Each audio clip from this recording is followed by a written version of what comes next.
Welcome to The Glass That Took the Wrong Man. One of our short stories from the world of reunion. Each offers an hour of escape before sleep, on a drive, or anytime you want an uncanny blend of alternate American history, science fiction, and mystery.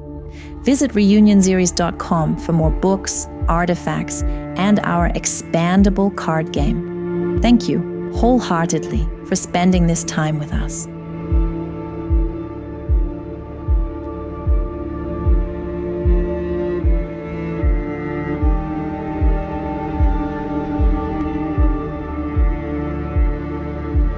A Lake Superior Tall Tale, 1857, Rafters Archive 43-G. The following account was assembled from two Boardinghouse ledgers attributed to Hattie Sorn, a Northcutt payroll document, an incomplete coroner's return, 3 letters, and 1 ambrotype on blackened glass. The ledgers agree on expenses to the half-cent. They disagree on which room Silas Pike occupied, whether Hattie knew him before the wreck, and how many men attended the funeral supper. Corrections have been preserved where possible. Where correction would pretend knowledge, the contradiction remains. Part 1. The 43rd Man. Lake Superior returned 42 men and 1 argument in November of 1857. The schooner Martha's Wake had carried 43. She went down 2 miles east of Eagle Harbor during a gale that broke the season in half. Before the storm, men still spoke of one final crossing, one final shipment, one final week of wages before the lake closed its fist. Afterward, winter became something with a date and witnesses. The wreck itself was barely seen. A copper watchman on the bluff reported a mast leaning where no mast should lean. A fisherman heard a bell under the wind, then heard it again after the bell had stopped. By midnight, shelf ice had folded over the schooner. Morning exposed spars trapped beneath new ice and a length of rope standing upright in the water, as though held from below. The bodies came ashore over 3 days. Hattie Sorn received them because her boarding house had the largest kitchen, the soundest roof, and 6 rooms that could be emptied without asking permission from a company office. 7 rooms, according to the second ledger. Hattie herself always said 6. She was 46, practical to the point of offense, and had been a widow long enough to know that grief made excellent theater and terrible arithmetic. She laid the dead in the freight shed, assigned 2 boys to keep foxes away, boiled every sheet she owned, and turned her dining room into a place where families could sit down before being told which body belonged to them. The Northcutt men helped. They were loggers, teamsters, river hands, and winter laborers who had expected to be aboard the schooner until work, injury, debt, or plain luck kept them on land. Their foreman, Jonah Pell, moved through the freight shed with a payroll roll under one arm and guilt under everything else. He knew each dead man by posture, scar, bad habit, unpaid account, and the names they used when company money was involved. Those names did not always match the manifest, a discrepancy that acquired a body before dawn. At dawn, 3 days after the wreck, Hattie stepped outside to empty a basin and found Silas Pike standing barefoot in the snow. He had his hands folded behind his back. His dark hair was combed away from his forehead. He was smiling with the mild patience of a man waiting for a slow clerk. Hattie set the basin down. Silas had boarded with her twice the previous winter. He ate the burnt ends of bread, left wet socks beneath the stove, and owed her $1.40. She knew the notch in his right eyebrow and the small white burn on his thumb. Both were present. So was a coat she had never seen him wear. The coat was brown wool with a green patch below the left pocket. Louisa Marr had sewn that patch for her husband Caleb. Hattie had watched her do it at the dining table 3 weeks earlier, while Caleb complained that green made him look foolish. Louisa told him drowning would improve the color. Caleb laughed. 2 days later, he sailed on the Martha's Wake. His body lay in the freight shed. Silas stood in Caleb's coat, and the coat was dry. His shirt was dry. His hair was dry. Snow gathered on his bare feet without melting. "Did the lake let you go?" Hattie asked. Silas looked beyond her, toward the gray pressure of the water. "No," he said. "It took the wrong man." Then his smile failed. The skin around his mouth trembled once, hard, as if another expression had tried to come through. Hattie brought him inside. Dr. Emmett Rusk arrived 10 minutes later carrying his medical bag, and the mood of a man interrupted before coffee. He listened to Silas's chest, examined his eyes, pressed fingers against his throat, and held a mirror beneath his nose. "Well?" Hattie asked. "He is breathing." "I had reached that diagnosis." "Then you may bill the county." Rusk touched Silas's feet. No frost injury, no immersion swelling, no mud in the seams, no brine. "Fresh water," Silas said. The doctor looked up. "I know which lake we're beside." The water beneath the ice didn't taste fresh. Rusk closed his bag. "I was about to say several things. Most of them would have been more useful before you interrupted." Silas watched him with tired amusement. The expression belonged to Silas. Hattie had seen it whenever someone tried to explain cards after losing money to him. Rusk asked what he remembered. The deck rolled. The lamp went out. Someone was praying in French and lying in English. There was a crack below us. Then I woke beneath the ice. Beneath it? I could see boots above my face. Rusk's annoyance thinned. Silas continued. The lake had the brightness a room keeps after a photograph is taken, when the eyes still hold what struck them. Men were standing around me, some dead, some not yet. They kept trading coats. Hattie looked at Caleb's green patch. "Whose coat are you wearing?"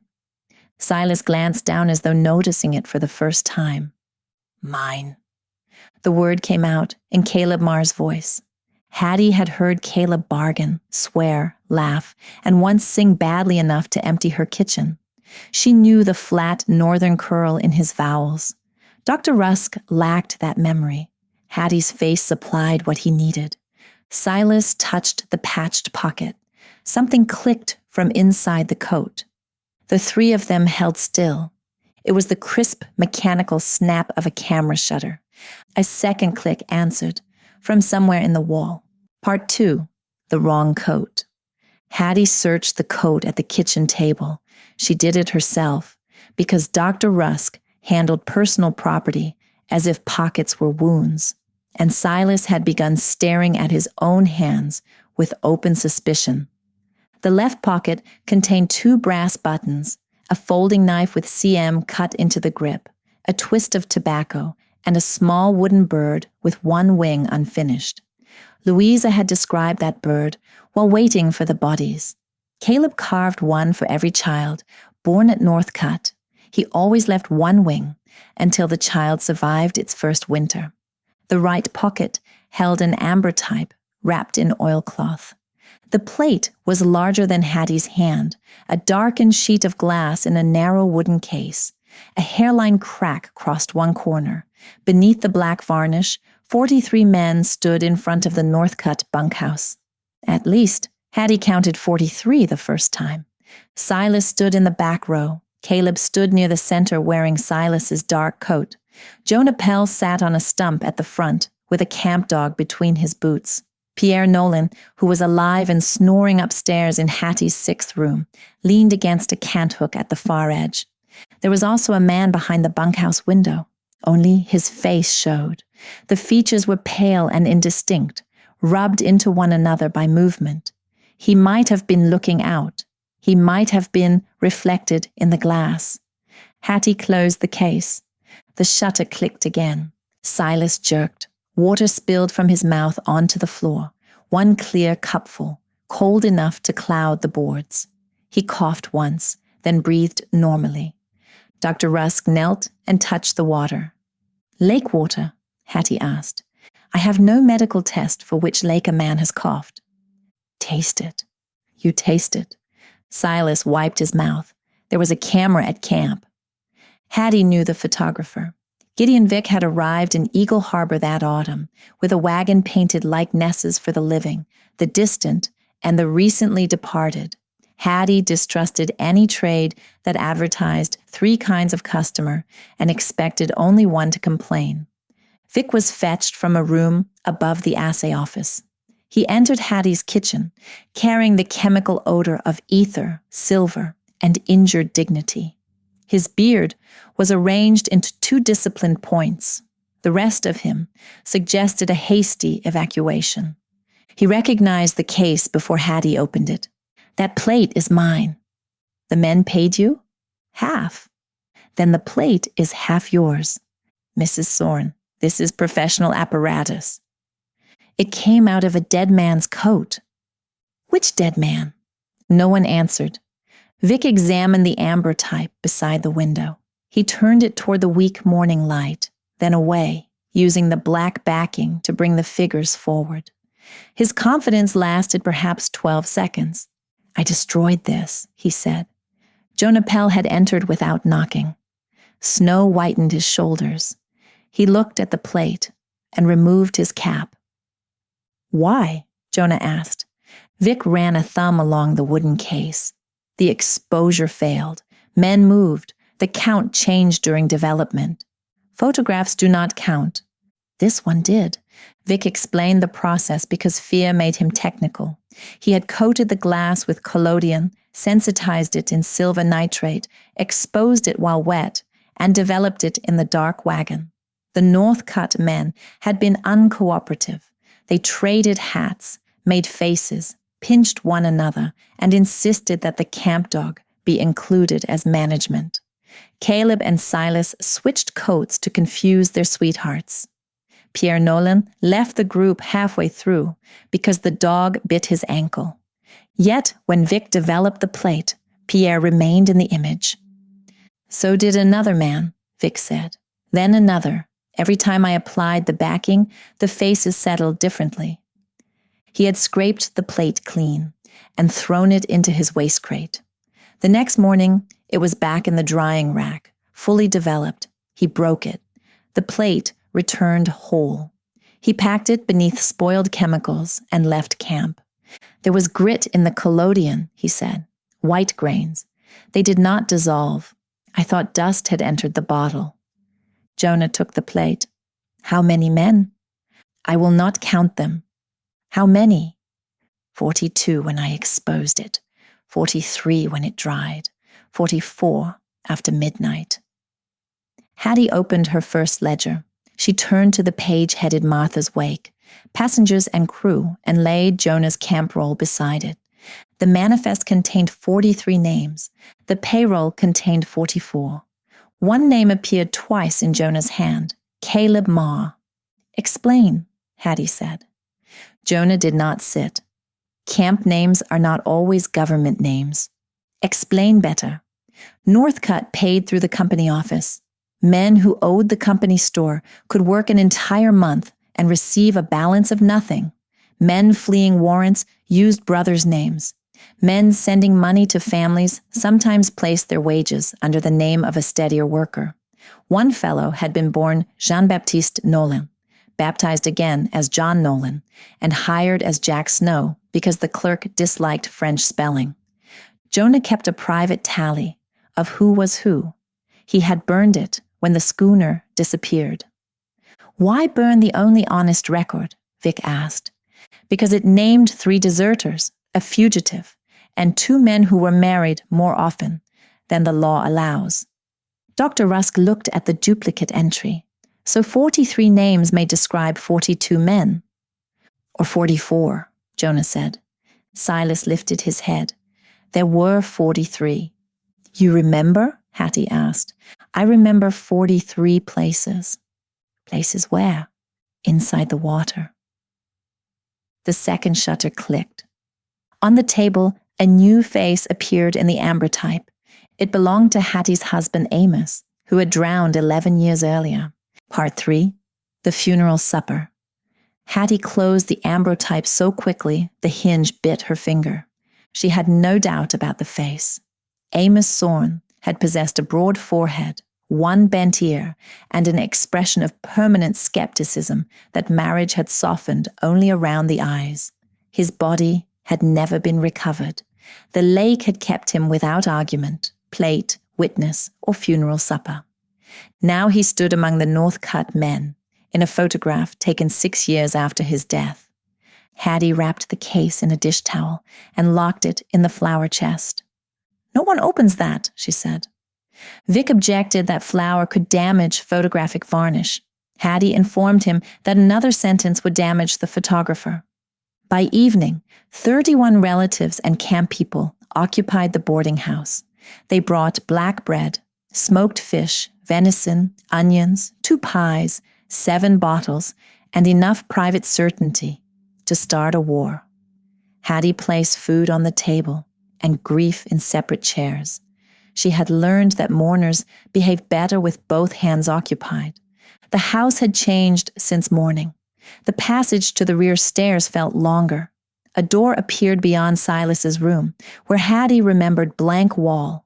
When she opened it, she found a narrow chamber containing 1 iron bed, 1 washstand, and a damp wool coat hanging from a peg. The coat had a green patch below the left pocket. Hattie shut the door and marked the frame with blue chalk. At supper, Louisa Marr sat across from Silas. She was 28, narrow-shouldered, and exhausted past politeness. Caleb's body had been identified by a broken little finger and the initials in his boots. Louisa had not yet seen him. She kept looking at the coat. "Where did you get the knife?" she asked. Silas glanced toward Hattie. "Answer her," Hattie said. "It was in the pocket. Caleb made that handle." "I know." Louisa's face tightened. "How?" Silas rubbed his thumb along the table. He cut the letters too deep, complained the knife belonged to him more than he belonged to himself. Louisa stopped breathing for a moment. Jonah Pell swore under his breath. Silas spoke again, and Caleb's cadence returned. "The bird in the other pocket is for Annie Brousseau's new girl. He was going to finish the wing on Christmas if she stayed strong." Annie Brousseau made a sound near the stove. The child had been born early. Caleb had told no one about the carving, except Louisa. Louisa reached across the table and took Silas's wrist. "Caleb?" The second shutter clicked inside the flower chest. The lamp flames shortened. Silas's hand changed beneath Louisa's fingers. The nails broadened. A pale scar opened across the knuckle. Hattie had seen that scar on Caleb Marr when he paid his board with a split hand and 3 promises. Silas looked at Louisa with terrible relief. "Lou," he said. She stood so fast the bench overturned. Several people cried out. Someone began praying. Louisa moved around the table and held his face, searching it for permission to believe. Hattie caught her shoulders and pulled her away. "No names," Hattie said. Louisa fought her. "You heard him." "I heard what you wanted answered." "That is my husband." "Your husband is in the freight shed." Louisa slapped her. The room went still except for the lamps. Hattie tasted blood and kept hold of Louisa's sleeve. "You may strike me again after you see the body," she said. "Until then, sit down." Dr. Rusk and Jonah went to the shed. They returned 20 minutes later without removing their coats. "The broken finger is gone," Rusk said. Louisa sat. "The initials?" Hattie asked. The boots now read SP. Every person at the table looked at Silas. He had begun to shiver. "I remember marrying her," he said. His own voice had returned. "I remember watching Caleb marry her. I remember not attending because I was in Marquette. All 3 are clear." Louisa covered her mouth. "Which is true?" Jonah asked. Silas laughed once. It held no humor.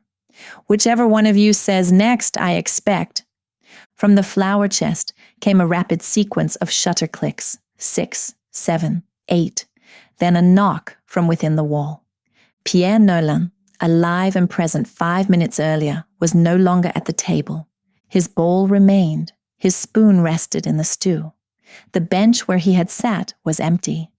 "Where's Pierre?" Hattie asked. No one answered. Jonah frowned. "Who?" Hattie looked from face to face. "Pierre Nolan.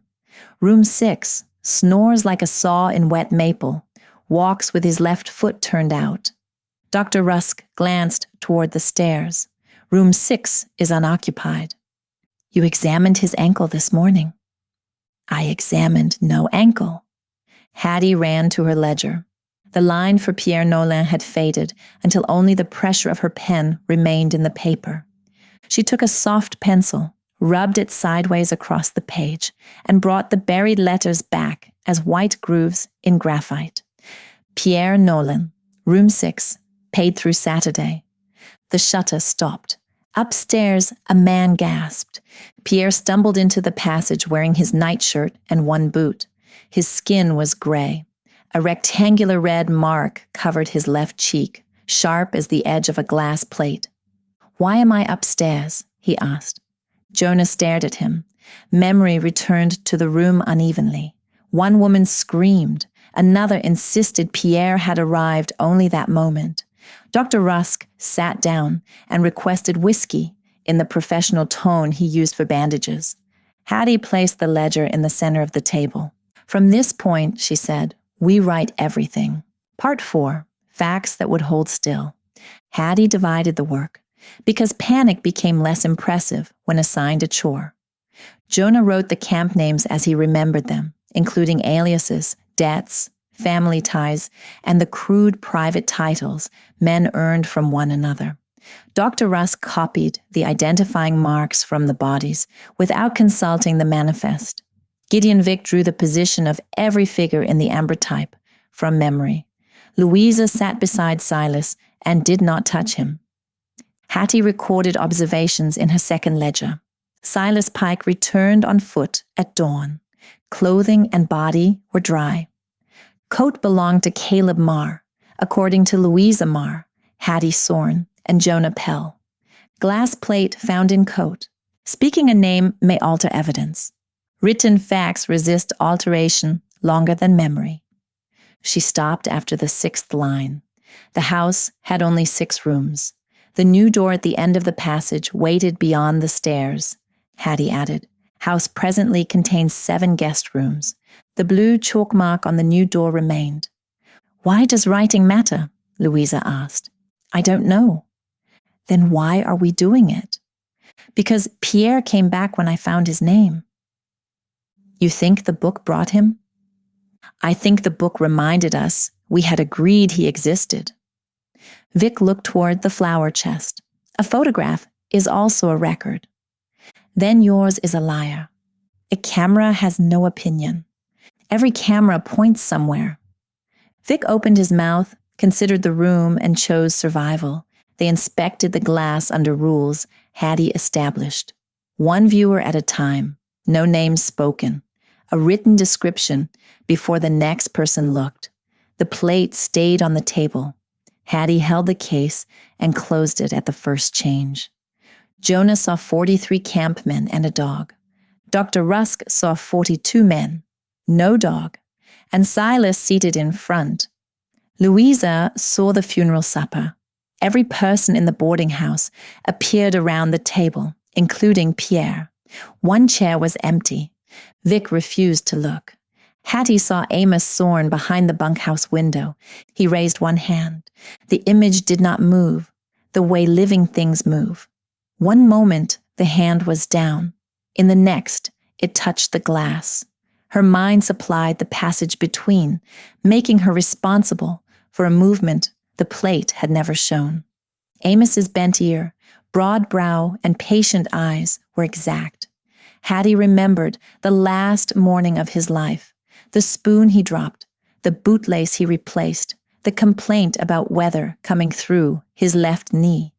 She remembered refusing to kiss him because he had teased her in front of boarders. For 11 years, she had carried that refusal as though it were the final cause of drowning. The figure behind the window mouthed her name. Hattie nearly answered. The second shutter clicked. She closed the case and wrote, "Viewer observed deceased husband." Viewer did not speak. Her handwriting remained level.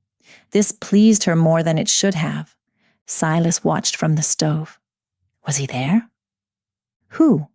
The man you wanted. Hattie looked at him sharply. "I remember his knee," Silas said. "Rain made it ache. He once hid $30 beneath a loose board because he feared you'd spend it on a new roof. You found it in 3 days and repaired the chimney instead." No one knew that. Amos had been dead before Silas came to Eagle Harbor. Hattie crossed the room and stood close enough to see every pore in Silas's face. What was beneath the money? His eyes filled. A blue button. The answer was correct, and Hattie felt the accuracy trying to make a decision for her. What did I do with it? I don't know. Amos knew. Silas looked relieved and wounded at once. Good, Hattie said. Keep not knowing. The ambrotype began clicking inside its closed case. They moved it to the cold pantry. Vic surrounded it with flour, so any movement would leave a track. Hattie sealed the door with wax and pressed her wedding ring into the seal. At midnight, the plate lay on the dining table. The wax remained unbroken. The flour in the pantry was smooth. On Hattie's ledger, beneath the 6 numbered facts, someone had written a 7th in wet black ink. A record is a room. Something will occupy it. Part 5. The house learns their names. The storm returned before morning. Ice struck the shore in sheets, grinding against rock, with the slow violence of buildings dragged across a street. The boardinghouse answered through its beams. Crockery shifted. Stove lids ticked. The unfamiliar room at the end of the passage opened and closed by itself. No one slept. Silas changed by degrees. When Louisa watched him, he favored his left hand like Caleb. When Jonah asked about the camp, Silas rolled his shoulders in the manner of Antoine Nolan, Pierre's older brother. Dr. Rusk examined him and found scars that appeared beneath his fingers, then faded before he could describe them. Silas began speaking men's memories as they surfaced. He told Annie Brousseau where her brother had buried a whetstone. He told Jonah that camp cook Wesley Tan kept stealing coffee and blaming mice. He told Pierre that Antoine had forgiven him for leaving Quebec. He told Louisa that Caleb had been afraid of becoming a father and ashamed of the fear. Each truth relieved someone. Each relief made Silas less certain of his own hands. Stop asking him, Hattie said. We aren't asking, Jonah replied. You are looking. With that glass in the house, looking may be enough. Silas sat at the table with Hattie's ledger closed beneath his palms. Name me, he said. Hattie continued slicing bread. Mrs. Sorn, eat. If writing holds, write who I am. You gave your name. I gave the first one I found. Hattie put down the knife. Silas's composure had worn through. He was 27 again, or near enough, frightened and furious at being treated as evidence. Every person in this house can pull a dead man through me. You can stop it. Write Silas Pike. Make them agree. And if you are Caleb, then let Caleb be wrong. Louisa flinched. If you are Antoine, Hattie asked, if you are Amos, if the man asking me to choose is none of them? Silas struck the table. The lamps jumped. I need one life. Yes. Give it to me. Hattie's voice lowered. A life handed to you by frightened people is another kind of drowning. He stared at her. His anger remained, but something behind it listened. The new room at the end of the hall slammed shut. Jonah returned from the freight shed carrying the manifest and 42 toe tags in a sack. He emptied them on the table. The tags were thin pieces of wood, each marked in pencil. 9 were blank. 7 bore different names than they had the previous evening. One read, Hattie Sorn. Hattie placed that tag in the stove. The flame turned blue around it, then went out. Vic backed toward the door. We should destroy the plate. You tried, Jonah said. Poorly. The photographer seized the fireplace poker and struck the ambrotype before anyone could stop him. The case split. The glass broke into 5 pieces. Every lamp in the house went dark. In the blackness, 5 shutters clicked from 5 corners of the room. Someone moved behind Hattie. A wet sleeve brushed her neck. Louisa cried out Caleb's name. Pierre began speaking French. Dr. Rusk announced, with admirable uselessness, that no one should panic. Lightning whitened the windows. For one hard instant, Hattie saw the room filled with standing men. They occupied the spaces between chairs, along the walls, on the stairs, shoulder to shoulder in work clothes and lake-soaked coats. Some she recognized from the freight shed. Some she knew only from stories. Amos stood beside the stove. His face looked exactly as she wanted it to look. The darkness returned. Silas screamed. Hattie found the lamp and struck a match. The room was empty, except for the living. Silas lay on the floor, coughing water. Louisa knelt over him. Jonah held one of the glass fragments and stared into it. Put it down, Hattie said. He did not respond.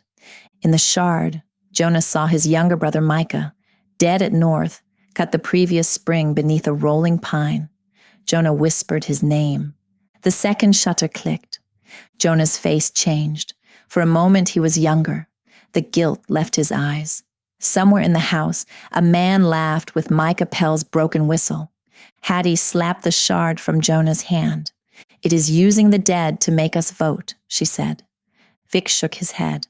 Glass cannot use anyone. Then we are using it. That makes no difference to the dead. She looked at the 5 fragments. Each reflected a different arrangement of the room. In one, Silas lay on the floor. In another, Caleb Marr sat up. In the third, Amos stood behind Hattie. The fourth showed an empty house. The fifth showed a dining table surrounded by 43 occupied chairs. The chairs faced inward. One by one, the people in the room began to hear their names spoken from upstairs. Part 6. The Names of the Dead. Hattie ordered everyone into the dining room. This required shouting, threats, 2 slaps, and the promise that anyone who fled would still have to cross the lake's line of sight. She placed the 5 glass fragments face down on the table. Dr. Rusk wrapped Silas in blankets. Jonah gathered the toe tags. Louisa brought the manifest. Pierre found Hattie's ledgers. The house continued calling names. Some voices came from the new room. Some traveled through the stovepipe. Amos spoke once from beneath Hattie's chair. She gripped the seat and let him finish. What are we doing? Louisa asked. A funeral, Hattie said. We already planned one. You planned food and burial. We have avoided the necessary part. Hattie opened Jonah's payroll roll. You will tell the truth about the names. Jonah looked around the table. Some families will lose wages. Some families are losing husbands twice. He sat. All right. They began with the first body recovered. Jonah gave the man's work name, legal name, and any alias he knew. Dr. Rusk read the body's marks. A relative or campmate supplied one fact from the man's life, something the wreck could not have supplied. Hattie wrote all of it. William Gray hated onions and ate them when watched. Thomas Reed could not read, but carried newspapers so people would leave him alone. Jean-Baptiste Nolin sang only while sharpening tools. Edward Lusk sent half his wages to a mother who believed he owned the camp. Samuel Orr cheated at cards and confessed before anyone accused him. The details were small, that gave them weight. Grand declarations slid easily between people. A dislike of onions stayed where it was put. After each account, the witness said, he died in the wreck of the Martha's Wake. Hattie wrote the sentence. The voices upstairs weakened. The toe tag stopped changing. At the 12th name, one of the glass fragments cracked again without being touched. At the 19th, The unfamiliar room at the end of the hall lost its door handle. At the 26th, Pierre remembered exactly why he had awakened upstairs. He had followed his brother's voice and found a room full of wet coats. At the 31st, Silas began to speak along with the witnesses. He knew each dead man's final moment. "Do not tell us how they died," Hattie said. "Why?" "Death is already taking too much space." He pressed his lips together. At the 38th name, Louisa placed Caleb's wooden bird on the ledger. "Caleb Marr carved one wing at a time," she said. "He believed completing both invited the winter to notice a child." Silas closed his eyes. Louisa continued. "He was vain about his shoulders. He lied about money. He was gentle with frightened animals and impatient with frightened people. He loved me. Some days, he did it well." Her voice failed. Hattie waited. Louisa looked at Silas. His hand still carried Caleb's scar. Caleb Marr died in the wreck of the Martha's Wake. The scar vanished. Silas exhaled like a man released from a tight collar. Louisa wept without reaching for him. At the 42nd name, the storm dropped away. The sudden quiet exposed every breath in the room. One name remained on the manifest: Silas Pike. Hattie looked at the man beside the stove. He had stopped shivering. His face appeared plain, exhausted, and his own only because no one else currently claimed it. Jonah said, "We need a fact." No one spoke. The glass fragments turned themselves face up. In each piece, a different man occupied Silas's chair. Caleb Marr, Antoine Nolin, Micah Pell, Amos Sorn, a fifth figure whose face had never resolved. Hattie heard Amos behind her. "Hat," he said. Only Amos had called her that. The single syllable opened 11 years of discipline at once. She saw the loose board, the blue button, the morning without a kiss. She saw herself turning, naming him, correcting the lake. The room waited for her desire to become evidence. Hattie placed both hands on the ledger. "Amos Sorn died 11 years ago," she said. "I loved him. I left things unsaid. Those facts belong to me. They do not belong inside this man." The figure of Amos disappeared from the glass. Silas watched her. "What do I say?" "Something no dead man gave you." He looked around the table. The community had spent 4 days studying him for familiar pieces. Now they had to endure the sight of a person without proof. Silas considered for a long while. "I came to your door," he said. "Yes. I could have gone anywhere." "Could you?" "I don't know." He almost smiled. "That answer is mine." Hattie took up her pen. She did not write that Silas Pike had survived the wreck. Survival was the very matter in dispute. She did not write that he was the 43rd man. The number had already done enough damage. She wrote, "A man arrived at dawn and gave the name Silas Pike. He was witnessed breathing. From this date forward, his acts are entered under that name by his own consent." "Do you agree?" she asked him. Silas read the line. "I do." "Witnesses?" One by one, the people at the table signed beneath it. Louisa signed first. The glass went black. From somewhere beyond the house came the deep report of lake ice breaking. It rolled along the shore like distant artillery. The lamps rose to their full height. At the end of the passage, the 7th room disappeared. The second shutter did not click. Part 7, what the record kept. They buried 42 bodies on a hill above Eagle Harbor. Jonah Pell rewrote the Northcutt roll with every alias he could recover and sent copies to the families before the company office could object. Several men lost wages. Jonah paid what he could from his own account and spent the next 3 years avoiding promotion. Dr. Rusk completed the coroner's return in a hand so compressed it resembled defensive fortification. For cause of death, he wrote drowning and exposure. For Silas Pike, he left the line blank. The county clerk later filled it with "not deceased." Rusk underlined the addition twice and never admitted doing so. Gideon Vick abandoned postmortem photography. He continued making portraits, though he required every sitter to state a name of their own choosing before he removed the lens cap. Customers thought this an artistic custom. Hattie thought it the first intelligent thing he had done. Louisa Marr finished the second wing of Caleb's wooden bird. She gave it to Annie Brousseau's daughter on Christmas morning. The child lived to 74 and insisted the bird sometimes turned its head toward cameras. Silas remained at Hattie's boarding house through winter. Jonah brought him a new coat from camp stores, plain gray wool, no initials, no patches, no history anyone knew.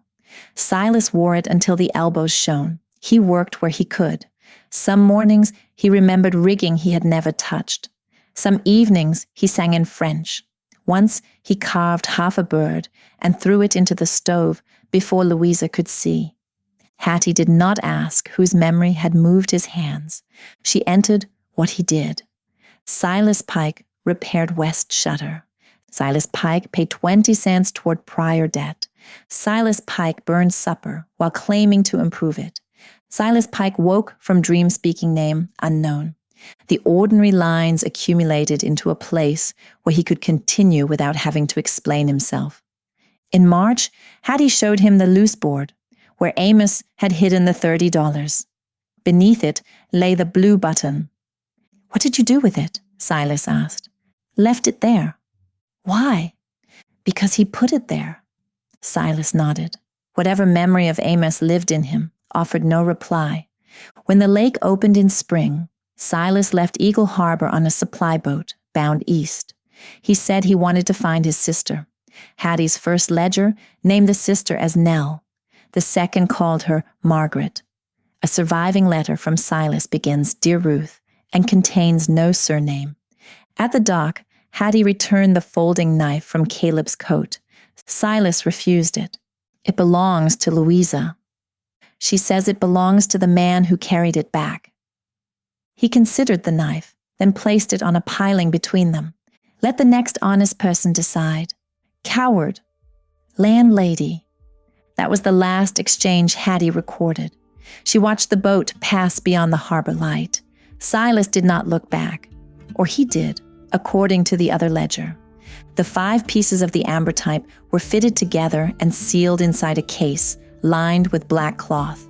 The break lines should have interrupted the image. They do not. Under ordinary light, the plate shows 43 men at Northcutt. Caleb wears Silas's coat. Silas wears Caleb's. Pierre Nolin leans at the edge. Jonah Pell sits with the dog. The bunkhouse window appears empty. The plate reached the rafters in 1868, with Hattie's ledgers and no letter of explanation. An archive clerk counted 42 figures. A second counted 43. A third refused to count and wrote only. All faces appear to be waiting for a name. The current catalog leaves the man in the back row unnamed and identifies him by the acts recorded after his arrival. On quiet nights above the print shop, after the plate has been returned to its case, the closing latch can be heard once. Then, from inside the glass, it closes again.